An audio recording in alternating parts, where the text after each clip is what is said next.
This is the Alden Report.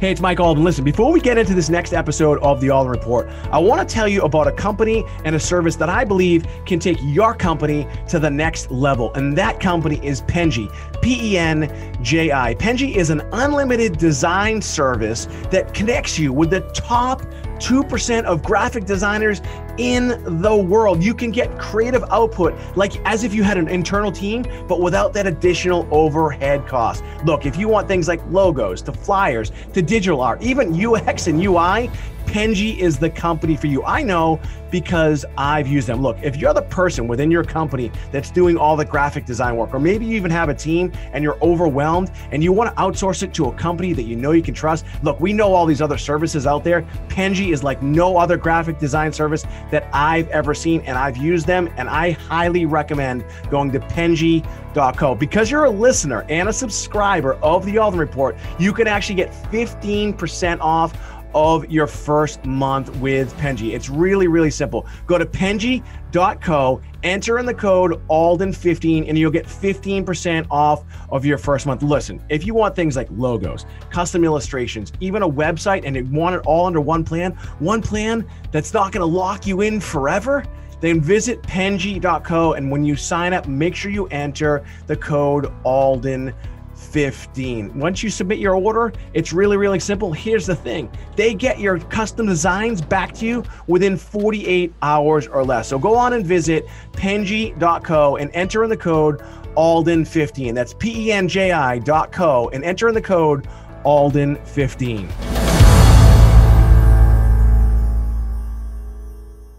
This is the Alden Report. All right. Well, my name is Michael Alden. We are here in Blue Bay Studios. As always, I always say how excited I am to be able to bring to you, interesting people that are real, that are doing some interesting things. As always, I'm rocking my 99-cent glasses and my Wicked Happy gear from wickedhappy.com because they make me wicked happy. My next guest, she's got a really interesting background. She's an attorney like myself, but she's gone from a litigator to relationship expert to being the top dating expert at Match.com. She's a TEDx speaker. She's an author. We met on this amazing app called Clubhouse. She has a book coming out called Relatable: How to Connect with Anyone, Anywhere, even if it scares you. If that title sounds interesting to you, we're going to talk a little bit about it. But I'm really going to kind of grill her on what I like to call relationship capital and how you can grow your business and grow your life about relationships. Again, she's got a lot to say, and I'm super excited to have her. Please help me welcome Rachel DeAlto. Rachel, thanks for being my guest. Thanks for having me on here. Well, a lawyer has a lot to say. That's weird. Isn't it? Sorry. So I usually ask the question, tell us a little bit about yourself. I'm just going to drop right into it because as fellow lawyers, so you were a litigator, and now you've been featured on Steve Harvey. You've been on Fox News. You've been on I think Access Hollywood. You've been on a couple network television shows as a relationship expert.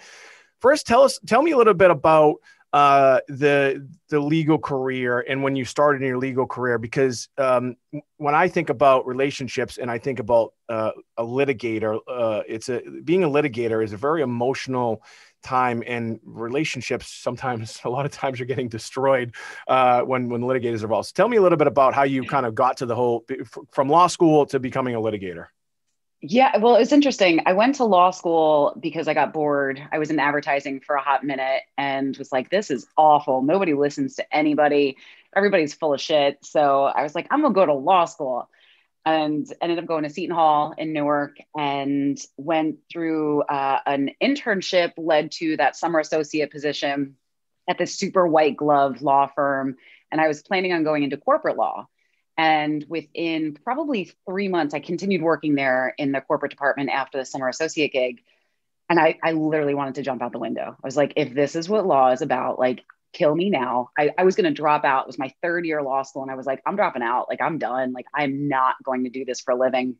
And I had some conversations with people and they're like, you know what? I think you'd be better in the courtroom. I hated I hated the idea of writing a lot, which is ironic since I have a book coming out. And I always liked speaking. And they're like, you should really be in the courtroom. And I always said, I did an internship in family law. I'm like, I never want to be in family law either. So I just kept on like eliminating things. I'm like, what the hell's left? So I ended up finding it was the last judicial clerkship that was available in any county within like 30 miles of where I lived. And it was this really tough judge. Like she was in civil court. She was notoriously difficult. Like she was super intelligent, but would like rip you apart. Like if you like was on her shit. And I ended up getting the clerkship and I ended up becoming her favorite clerk. And I went into litigation basically because of her and because of that experience in the courtroom. I loved it. Like I loved watching the attorneys, and it was civil. So it never felt like people are just fighting over money, and people get emotional over money. But I was always like, I don't want to send people to jail and I don't want to take away people's kids. So that was my baseline. I'm like, everything else is still stressful, but it's money. Yeah, I when I was practicing, I mean, it was like literally the first thing I got involved in was a high stakes litigation.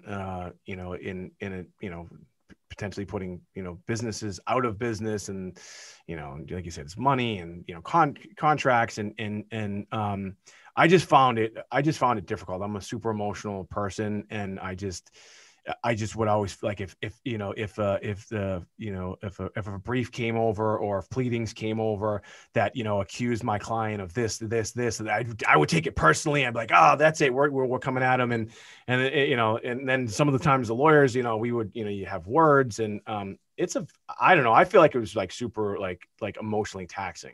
Was it like that? Well, it's vicious. Yeah. I think being a litigator is vicious. I loved mediation, which is kind of what transitioned me into being really good at my job now. Is even when I was a clerk, we had to do mediation, and it was small claims mediation. So it was people that would come in fighting over the stupidest stuff. I mean, it was like boyfriend and girlfriend broke up, and she still has his luggage. Right. So they would come in. And I'm like, wait a second, you're wasting your time in court fighting over this. And it was never about the stuff. It was always about the issue of the relationship. So I found myself being drawn to resolution, right, which did not make me a good litigator because I wasn't really interested in going the distance. I didn't enjoy trial work. I thought it was vicious. I'm sorry, my dog's barking. He only barks when I'm talking. Yeah, so, I'm in a full-on production studio. We've been here for years, and then a daycare, and but soundproof. This room is soundproof too. A daycare is outside this other room up against the wall, and there's like 100 kids. And so I actually said to my girlfriend, and she's coming, I said, bring the white noise machine because I'm not sure I can stand it. So don't worry about the dog. Okay. Do you hear a random screaming kid? It's not mine. It's Mike, yeah. Is that yours? I mean, it would be weird if you did hear it because it is soundproof. You can probably see some of the stuff like behind me. So don't worry about the dog. Yeah. So mediation. And before you get into that a little, by the way, that's the part that I like too. It's like, when lawsuits fly, so to speak, I forget the numbers. I want to say it's like, I mean, it's a huge number that actually that settle before they actually, it's a very small percentage that actually goes to trial. But the problem is that it's so much money spent, so much time spent, so much, again, emotions. And then, ultimately, and depending on whether you're a federal court or state court, you're forced to mediation 9 times out of 10 anyway. But you're right though. Like that to me, that's the part that I kind of enjoyed as well, because when people sit down at the table and they're rational, it's like, all right, let's figure this thing out. Right. Yeah. And they all settle. I was like, you guys just spent millions of dollars litigating something that settled anyway.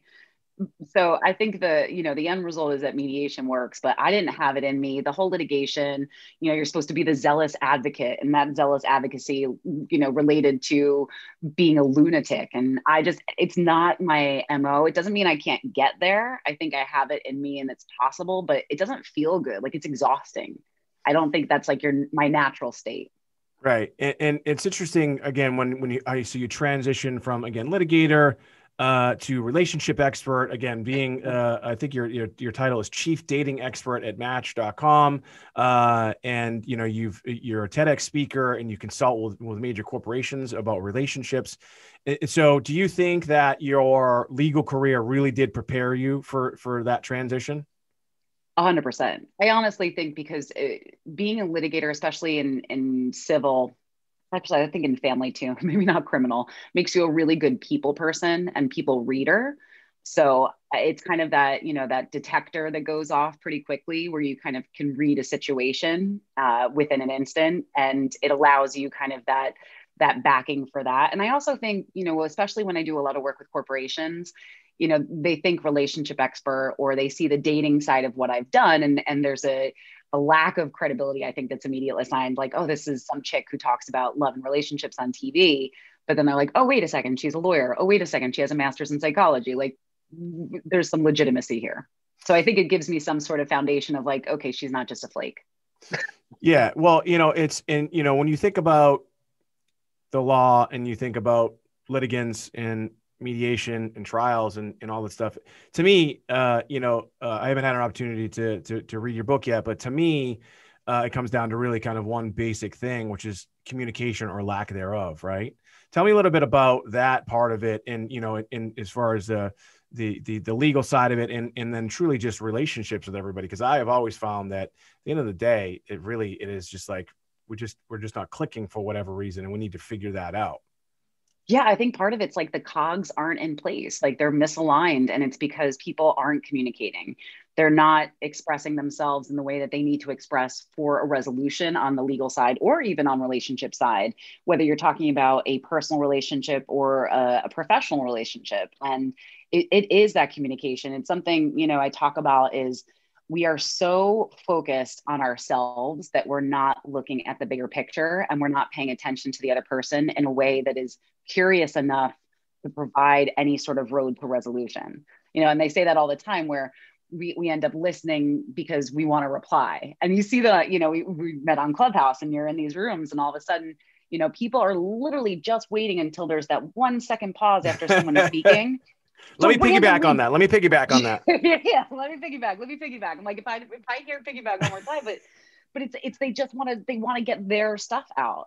And some of the times it doesn't have anything to do with what the person was doing or saying before, or the question at hand, but people just want to speak. But if we're just speaking for the sake of speaking, nobody's listening, and then nothing happens, because you need two people involved in the conversation versus just two people talking at each other. Yeah, that it makes a lot of sense. In a second, I want to talk to you. What I mentioned about earlier is what I call it connection capital, but I think it's more relationship capital, and how that can not only change one's personal life and from the dating side of things, and also in the business side in a second. Folks, we are on with Rachel DeAlto. If you're listening, if you've been listening or you're watching right now, she's a very dynamic person. She's an author. She's also a fellow lawyer, and she's also what I would say wicked smart. She's got a bunch of different degrees. That's my little Boston accent there for you. She's also the author of her latest book called Relatable: How to Connect with Anyone, Anywhere, even if it scares you. It's available literally everywhere. You can check it out on Amazon, Barnes & Noble, Books A Million. She's a TEDx speaker. You can just Google her, but you can also go to racheldealto.com. It's RACHELDEALTO.com. She's crushing it on TikTok as well for all my TikTokers out there. She's at the Rachel DeAlto. Find her on Instagram and at Rachel DeAlto. So you can just Google her. She's everywhere, and she's doing some really cool stuff. When we met on this app, we were just kind of joking about if you don't know what it is on Clubhouse, but I'm assuming you probably do.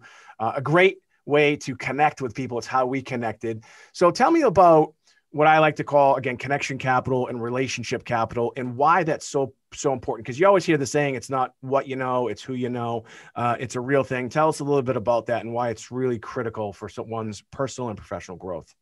It's 100% true. It's that cliche. It's like your network is your net worth, and who you surround yourself is really going to dictate where you end up. So I think it's really important to always be growing that network. I hate when I hear people that say, like, I have too many friends, I don't need another friend. And it's like, well, glad you've tapped out. Right. I guess you're not growing anywhere past the way, where you've hit. So enjoy your life. But I think it's something to understand that not everybody needs to be sold. Not everybody needs to, have to fit in that specific box. I don't know about you, but I look at relationships in terms of who do I connect with naturally. You and I were like, we were, bullshitting on text message within 2 seconds and like telling jokes. And I'm like, those are my people. Right. You know what I mean? Like, who knows what we could ever do together on a professional level, or Right. if there was any sort of value to that. Like, I didn't know much about you other than I thought you were funny, and Right. I was And I'm rocking 99-cent glasses. yeah, this is definitely part of my people. So, it's really important for people to understand that if you go into relationship building with a goal in mind, you're going to lose. If you go into relationship building with a desire to connect with people on an authentic level and to grow as a human and to learn and to understand and to just evolve, which is really our entire purpose on this earth, is to evolve as a human, then you're going to win them. But if you go into things thinking, what can I get from this person?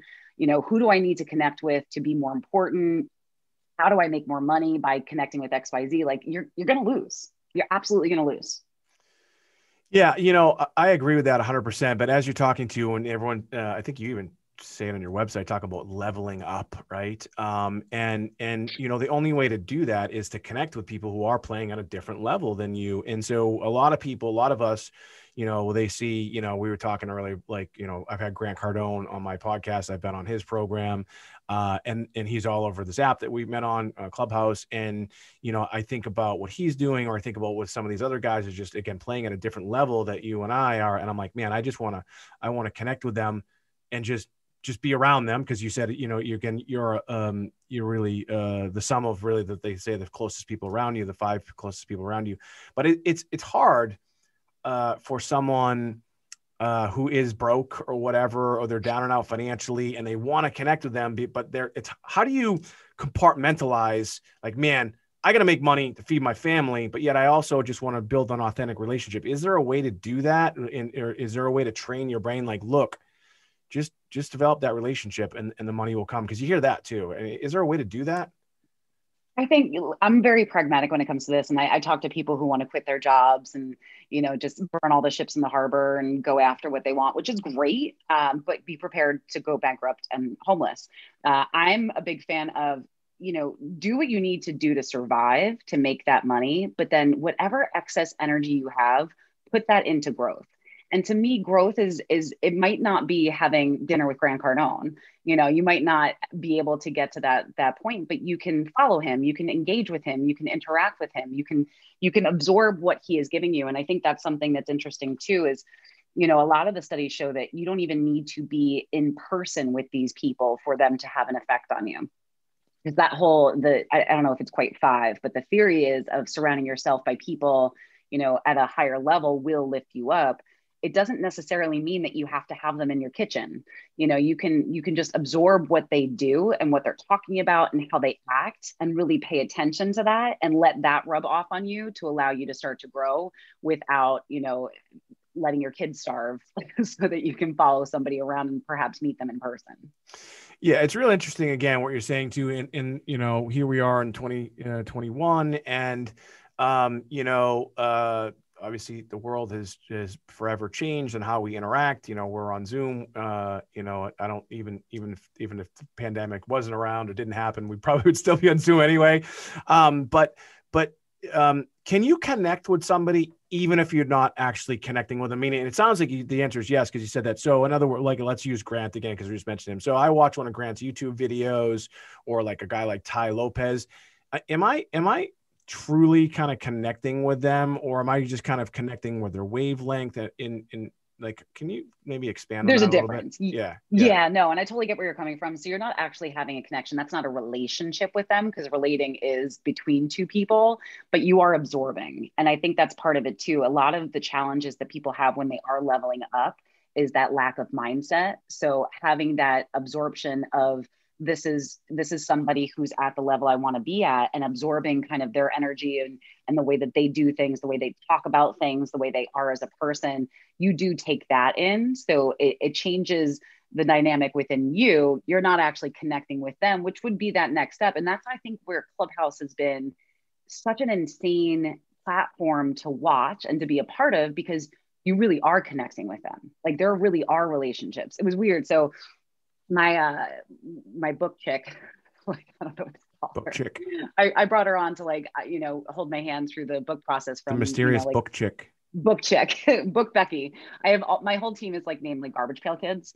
So Garbage Pail Kids. My ex-wife threw out my Garbage Pail Kids. Bitch. I had the whole the second and third season. I didn't have the first set. I had the second and third. Still worth money, but anyway. So keep going. Yeah, it was like, what was it? It was like Ragged Rachel or Ratchet Rachel, Yeah. or I forget what Rachel was, They but were she so was fun. ugly. She was ugly. Um, but what was You're I saying your team is talking made up about? of garbage pail kids, what you Oh, said. yes. Yeah. Oh, so Becky, Wait, thank hold you. on. Wait. For those listening and watching, so I don't even know how old you are, but we must be close to the same age. But Garbage Pail Kids were these cards where they essentially just made fun of kids' names and just gave them like horrific images, like Messy Marvin or Messy Mike or Rancid Rachel or whatever. I mean, they were so much fun to They're collect. awesome. Now they are. I think I was talking about this earlier. I think Gary Vee is actually really responsible for like resurrecting this whole card industry, but we'll talk about that later. So anyway, Yeah. so your team So is made up a yes, bunch of these misfits, of basically. garbage pail names. Okay. But so she had asked me to write a list of people to ask for reviews, and I made a list of like 50 people off the top of my head with pretty decent platforms that I'm connected with, of who I really know I could text, call, email, DM and say, could you look at my book and possibly give me a review? I Which, by just the way, went I back. haven't got it yet, but I keep going. Well, I haven't sent it out yet. Okay. All right. Okay. So I look at it after, what is it, 2 months on Clubhouse, if that, not even a month and a half.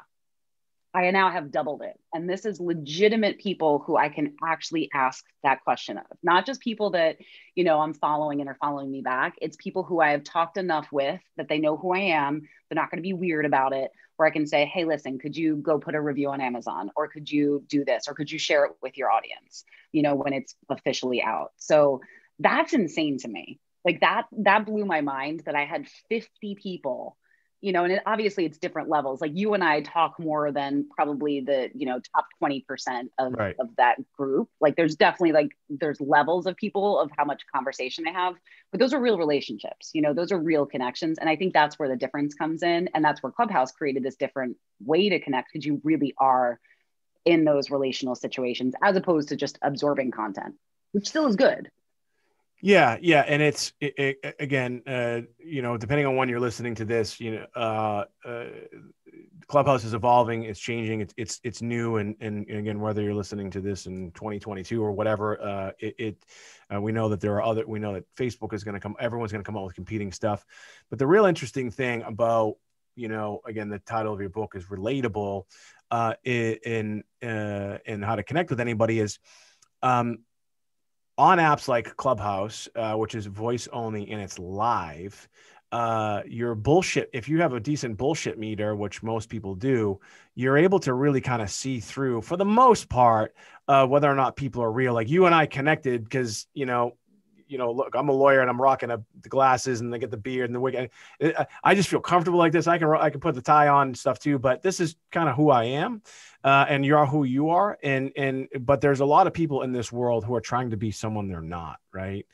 And tell me a little bit about how that is detrimental to your personal and professional growth, especially if you get into a relationship, whether it be business or on a personal level, and how it can just have a catastrophic effect on your relationship.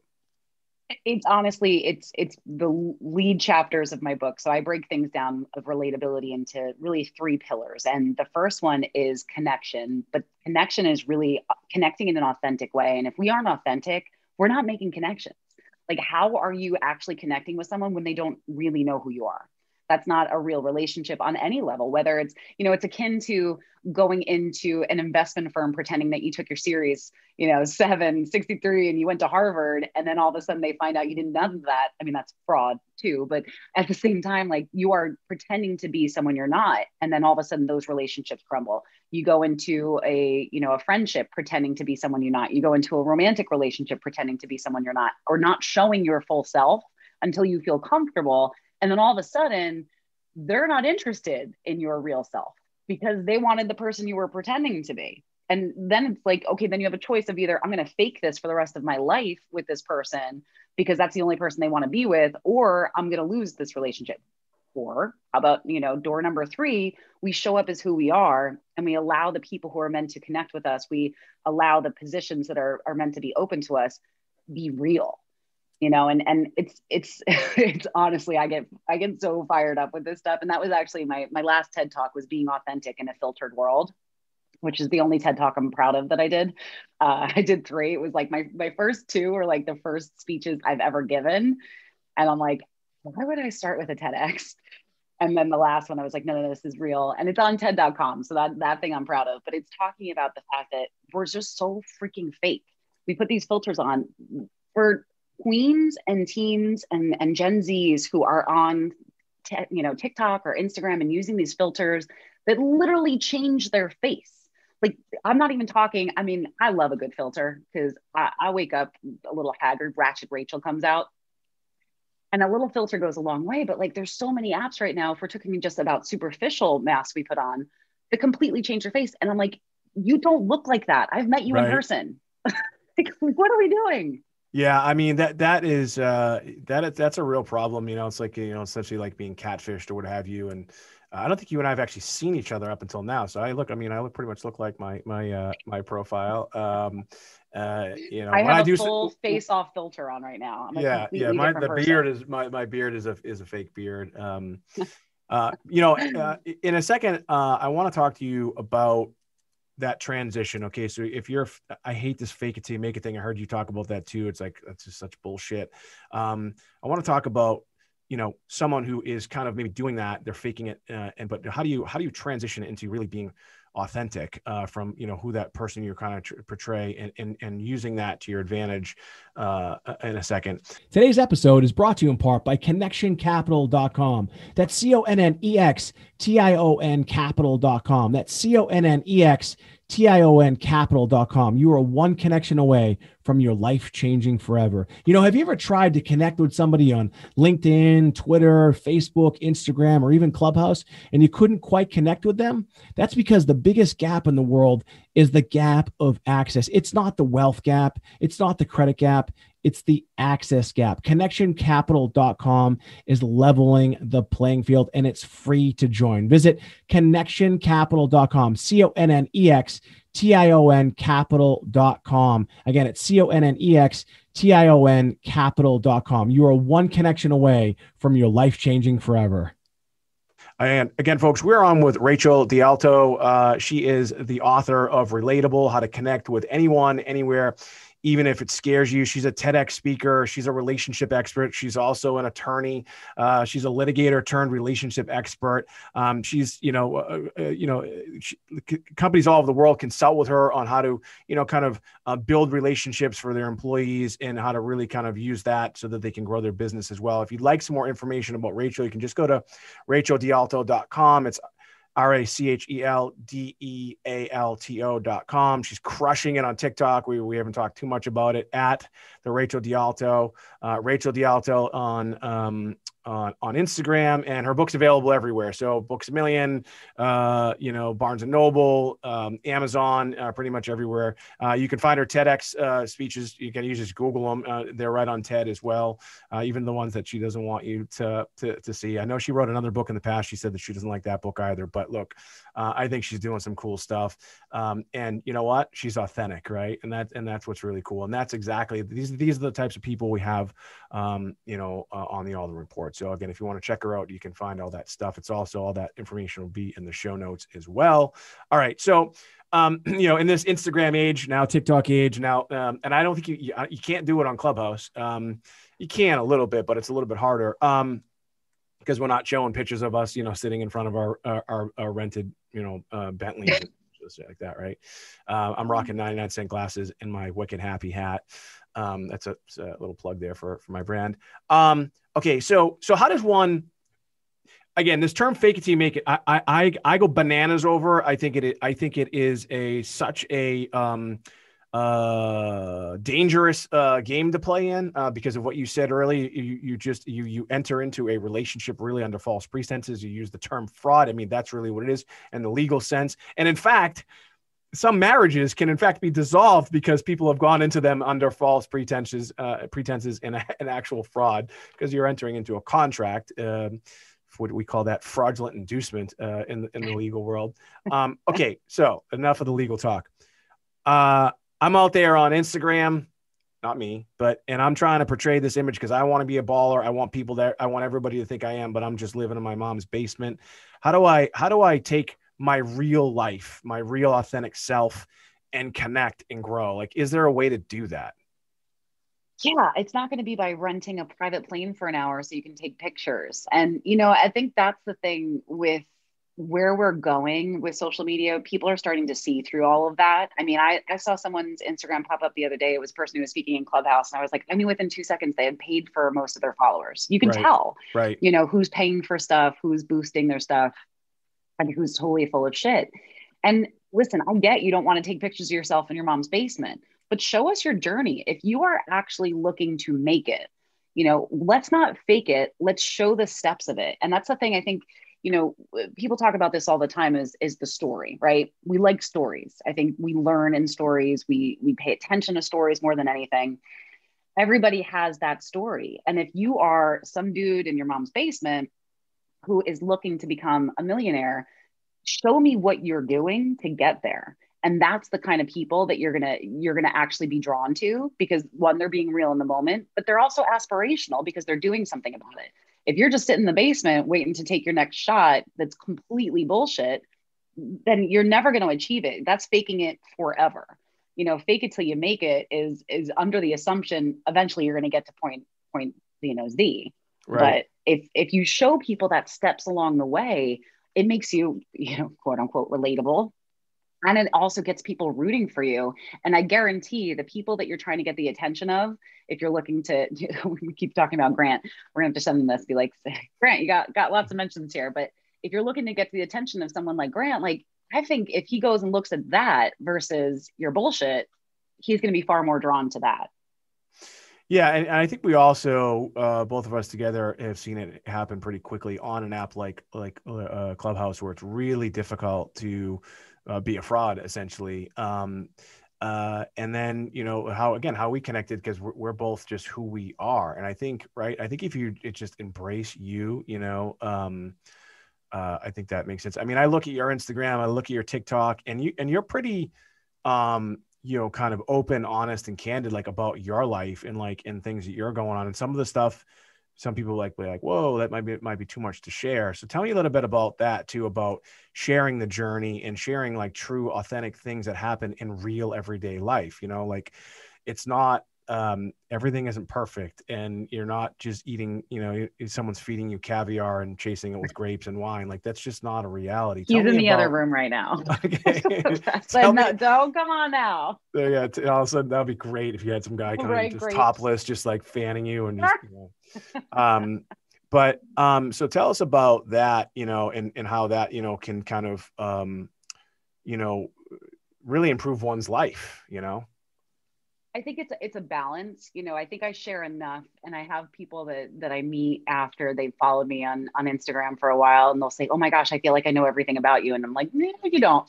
It's not, there's never everything. You never want, I think everybody needs privacy, and there's definitely levels of what people are more comfortable with. I probably go, past most people's comfort levels, but that's part of my brand. That's who I am. It's, I want to show you what I've been through, because I think it's interesting and aspirational for people who may have gone through something similar or adjacent to what I've dealt with.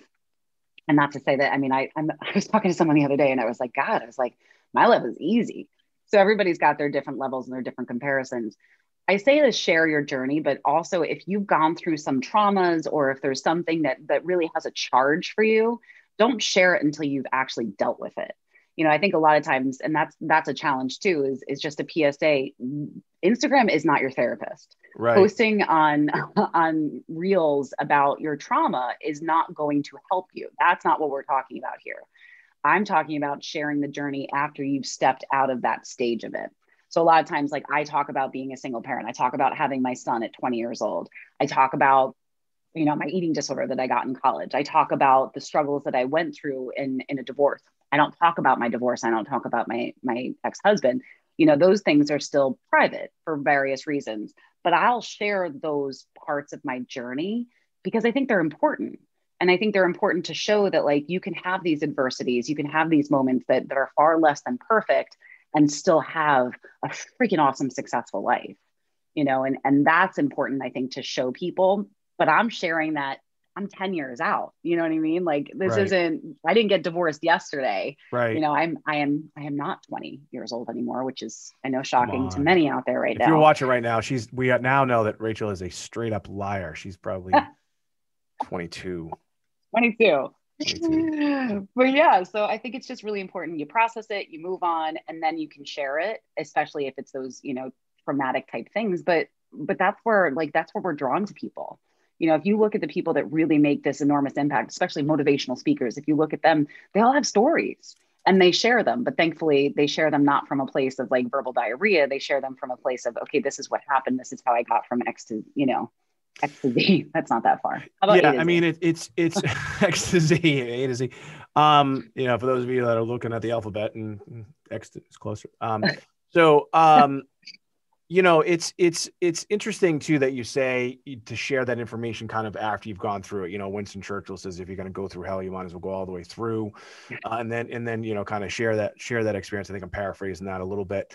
And we live in a harsh world, and what I'm about to say, you know, may offend some people. So let me just apologize. Is people don't fucking care. Like people don't care about your trauma. Like I had a sales manager, he's a good friend of mine, and you know, I had almost 200 employees and a lot of call center agents, and you know, when people were constantly calling in, and they always had a crisis. And he goes, unfortunately, your crisis is not my crisis. And I was like, whoa, like that's really strong. And he's like, well, that's just the reality of it. Like we're trying to run a business here, but in everyday life, right? If people don't know who you are and you're out there sharing kind of your, you know, your traumatic event, it's kind of hard to say, but people don't want to hear it. They want to hear how you made it through, because if they're going through it, they want to learn from you, like what you did, not that you're going through it right now. Right. Is that safe to say, or is that like, am I being too harsh there? Or No, it's like people want a roadmap, you know, and if that's your message, and obviously it depends on what your point is of sharing it. You know, I always say share for intention and not attention. So you got to figure out like, what is the purpose of this and why am I sharing this? And if it's just for attention or just to release it for your sake, like go buy a journal. Don't put it on social media. right. You know, but if you are sharing it for an intention, then what is the intention and how do I help people through it? Am I sharing this because, you know, and a lot of these, you know, I'm getting ideas or examples of things in my head. It's like people talk about their eating disorders because there's a lot of women that have suffered them. So it's, you know, when you share about it and you share that you had it, then people are allowed to think, oh my gosh, I'm not alone, which is a huge part of it, you know, to begin with. But then it's like, okay, then what happened? You know, so Right. it's being not alone is great, but then what? Yeah. Yeah. It makes total sense. In a second, I do want to talk to you about, you know, people. I want to talk to you about, you know, the things you are sharing, and the intentions of it, because in this world that we're living in, of promoting our personal brand, and you kind of touched upon it earlier on Clubhouse when everyone's like, oh, just they're raising hell. I want to talk, or I just want to, you know, get this information out there. I want to talk about the social media side of things for you, and you know, and the things that you do put out there and why you put them out. And again, because you're crushing on TikTok, you're doing great things on Instagram as well. You're a TEDx speaker. I want to talk about, you know, really kind of the strategies there for what you're doing in just a moment. Again, folks, we're on with Rachel DeAlto.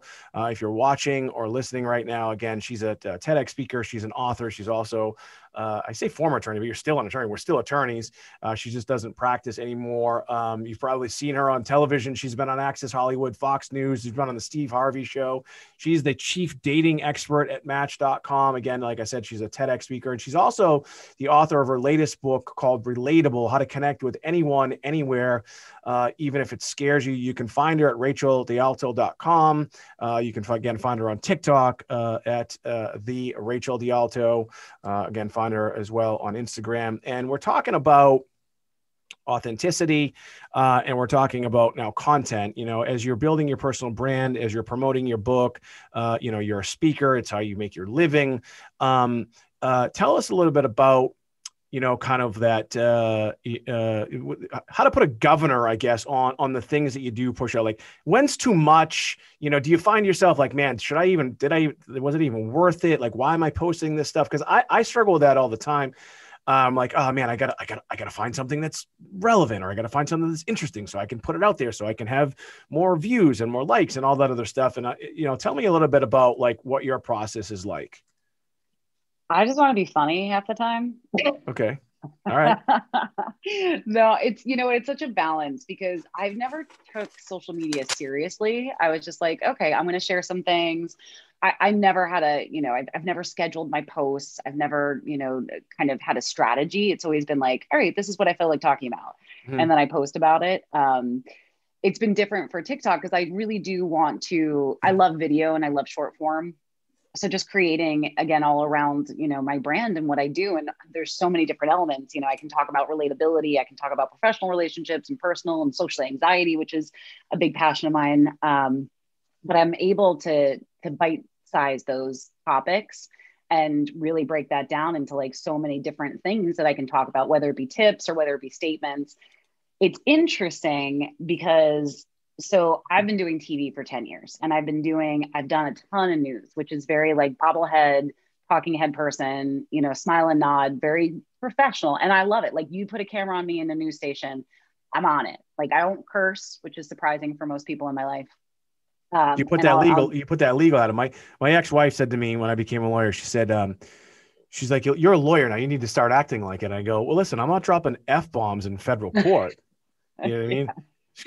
Like you may it please the fucking court, Your Honor. No, that's not happening. You're a fucking guardless. Although I did swear at I was class president in high school, and all my buddies are like, there was bets placed on whether or not I was gonna swear at the speech, and I said this shitty should instead of saying this city should. So that's awesome. They all went bananas, but Freudian slip. Yeah. So all right. So like you said, you okay, keep going. I'm sorry. Been doing TV buttoned up for a while. And I was on Married at First Sight for a couple of seasons. And when I left, they, one of their things was they really wanted someone who would be really harsh and whatnot. And I'm like, that's just not my jam.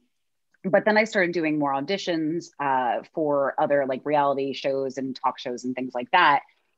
And I ended up doing an audition with a casting agent that knew me personally. And he was like, Rachel, he's like, you're like a completely different person during this audition versus who you are in real life. Like you are sassy and funny and you curse and like all of those things are part of who you are, but you button up so much when, you're doing this audition that it's not even you. And that's like part of your problem is there's a disconnect, which funny, we talk about, that authenticity.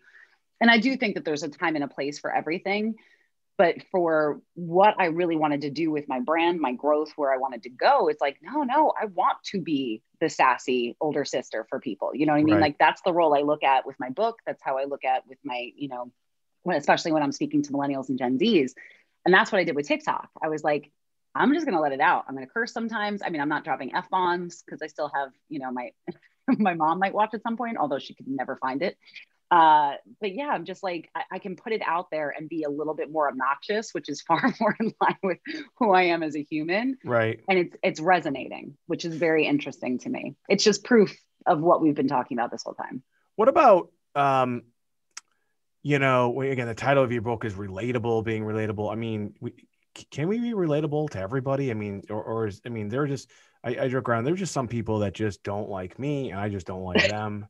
And it's just something about it. Just, I don't know if it's a chemical thing or if it's just the way they look or whatever. I mean, can we, is there a way to be relatable to everybody? Or is there just like, you don't have to be. I think Right. you can be, but some people are going to require much more effort. I think there's certain circumstances where you have to try your best to be. And that's the ones where you're going to have to put in all the effort. And that might be more of a professional relationship. I like to think in personal relationships, romantic relationships, you have far more choice to say, okay, this doesn't feel like it should feel easy in those, Mhm. but that's not the case in professional. Sometimes you have bills to pay. So in those cases, I think you put the extra effort in, and I think you can be relatable to anybody, but you're going to have to make some efforts. Make some efforts? Is that even a thing? I don't know. You're going to put some You're an effort author in. and a lawyer. And, yeah, I can barely spell, so don't worry about it. So give us we've been going for about an hour or so. I know you're busy, get some things. We got to get on Clubhouse and just listen to other people talk now. But give us a tip, for someone who is trying to be relatable to someone that maybe, again, is at a different level. What are there maybe some steps that someone should take in order to just try and, again, build that connection, that relationship capital? If you could give us a couple tips, that'd be awesome. Yeah, if you're looking to connect with someone who is a couple steps ahead, I would say listen far more than you speak. And I'm not talking about, the 2-4-1 thing that we talk about, like you have 2 ears, 1 mouth. I'm talking like 4-4-1, like listen, speak, and then when you do speak, do it with curiosity. People talk about active listening. I like curious listening. I have a whole section of curious listening in my book, because I think oftentimes, like we were talking about before, we listen, and maybe if we're even active listening, we're paying attention, but we're still waiting for that, okay, this is what I'm going to respond to that with, versus, okay, this is what I'm going to ask about what they just said. And it changes the way that your brain works in terms of that conversation. So if you are connecting with someone, if you have that opportunity to connect with someone who is a couple steps ahead, like let them speak. One, it actually makes them feel better. Studies show that the person who leaves a conversation having spoken the most rates the conversation the highest. So the more that you can get people talking, the better they're going to feel about you, because it's our egos at play. And, that's the way our brain works. So listen, curious question. As I'm listening to you and being curious about what you're saying. Super curious. Do you see what I just did there? It did. That's hard to do for some people, right? It's really hard for people who are trying to get the attention of someone that's playing on a different level, trying to connect with them. They want to impress them.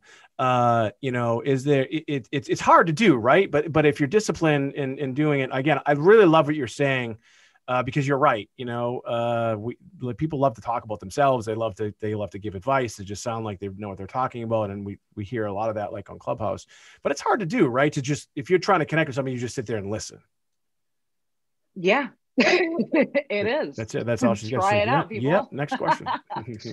But get them to continue talking so you can continue listening and ask questions with curiosity, and then offer, those bits of yourself once there's been some sort of foundation established. If you meet somebody, you meet Grant tomorrow and you're an intern at, I don't know, some random company, you're not going to lead with, oh my gosh, I'm an intern here and this is what I want to do with my life. Like that's probably not going to get his attention. But if you ask him a question and let him talk, and then ask follow-ups, and then eventually say, oh my gosh, that speaks to me because I'm interning here and this is where I want to go. All of a sudden he can now connect the dots better in order to possibly help you.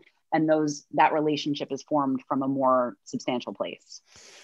Yeah, I also think it's important too, again, if you are trying to level up, like the only way you're going to get there is by learning from others. So if you truly are curious about what they're doing and asking questions, very pointed and detailed questions that can benefit you, like in really, truly being genuinely, like you said, curious, there's nothing more annoying than you hear somebody just speaking just to hear them speak, even though they're like, and they're not playing at the same level as you, but they just want to just throw something out there just to get their voice out there. But yeah, that's really really sound advice.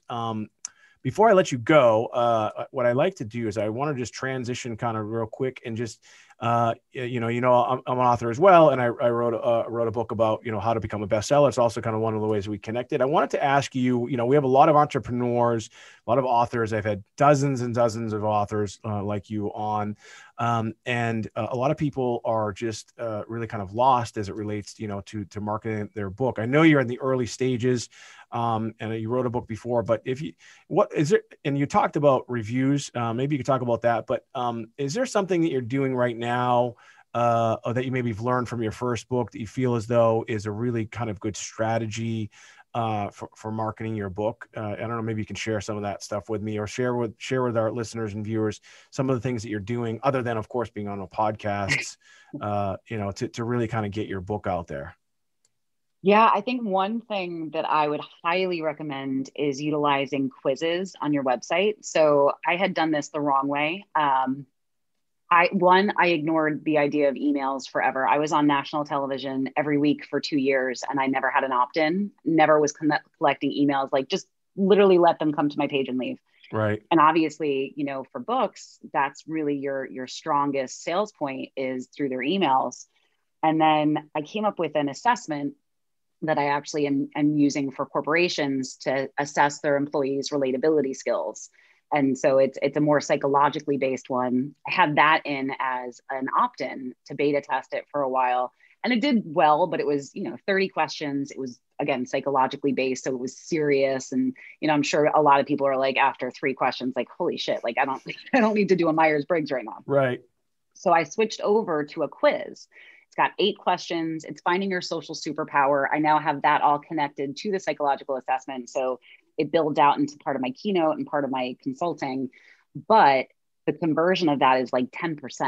Mm-hmm. So that means 10% of people are coming to my website now, which I'm sending from TikTok, from Instagram, from media, from your podcast. It's converting at a rate of 10%, which is really decent to get people's emails. They get something out of it because it's fun and it is helpful and it gives them some tips. And then they become part of my community. Yeah, that makes a lot of sense. And that's, sound advice. And I appreciate you, sharing that. You can actually see that right on your website. I think it's right on the front page of your website, the quiz there. Like I said, what is it? What is your superpower? I think that's what it is. But thanks for sharing that, with us. I really appreciate it. Again, we've been on with Rachel DeAlto. We met on Clubhouse and we're talking about relationships. So, the title of her latest book is called Relatable, How to Connect with Anyone, Anywhere, even if it scares you. It's available everywhere: Amazon, Books A Million, Barnes & Noble. It's available at local bookstores as well. And she's a TEDx speaker. You've probably seen her on television. Like she said, she's been on television for a long time. She's the chief dating expert over at Match. We didn't even spend a lot of time about that side of things as well. Maybe we'll have her back. But if you'd like some more information, I'm definitely gonna have you back. But if you'd like some more information about Rachel, you can just go to RachelDeAlto.com. She had mentioned TikTok a second ago. You can find her on TikTok at the Rachel DeAlto. She's also on Instagram at Rachel DeAlto. It's RachelDeAlto.com. So if you want some more information about her, if you're a corporation or a business and you want to see how relatable your employees are to the rest of the world, she's definitely the go-to person for that. So, and again, her TEDx talks are out there. She only wants you to watch one of them. She's got 3. Listen, we're in this age we're in, they're out there. So Rachel, I want to thank you so much for coming on the Alden Report. My name is Michael Alden. That's Rachel DeAlto. This has been another edition of the Alden Report, and we'll see you soon.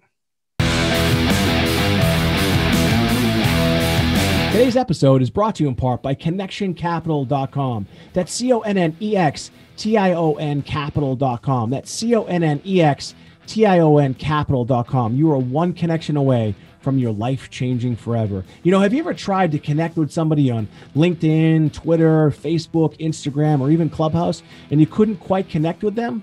That's because the biggest gap in the world is the gap of access. It's not the wealth gap. It's not the credit gap. It's the access gap. ConnectionCapital.com is leveling the playing field, and it's free to join. Visit ConnectionCapital.com, ConnectionCapital.com. Again, it's ConnectionCapital.com. You are one connection away from your life changing forever.